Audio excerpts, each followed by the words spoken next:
இதுவே கேப்டன் அவர்கள் இருந்திருந்தா ராஜேந்திரன் இந்த முடிவை எடுத்திருப்பாரா அப்படின்றதான் பல பேரோட கேள்வியா இருக்கு. 100% எடுத்துக்க மாட்டேன். கேப்டன் இருந்திருந்தால் கேப்டன் சீட்டு கொடுக்கட்டாலுமே நான் அங்கதான் இருப்பேன். ஏன்னா அவருடைய பாண்டிங் வேற. அதாவது கூப்பிட்டு பேசுவாரு, எப்பா சீட்டு கம்மியா தான்ப்பா கிடைச்சிருக்கு, நான் எத்தனை பேருக்கு கொடுக்க முடியும், கொஞ்சம் மேனேஜ் பண்ணீங்களா, பேசுவார்.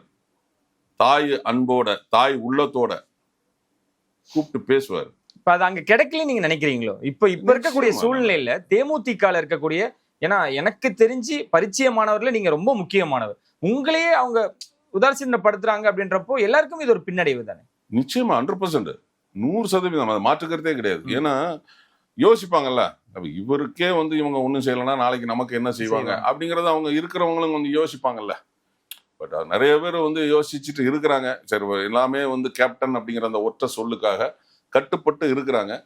பட் நான் என்னன்னா, சரி நமக்கு ஏஜ் ஆயிட்டு, சரி நம்மளும் அரசியல்ல கேப்டன் கற்றுக் கொடுத்த அரசியலை நம்ம கை விட்டுறக்கூடாது, இம்ப்ளிமெண்ட் பண்ணணும். இந்த இயக்கத்துல இருந்தா பண்ண முடியாது அப்படிங்கிற ஒரு காரணத்துக்காக தான்.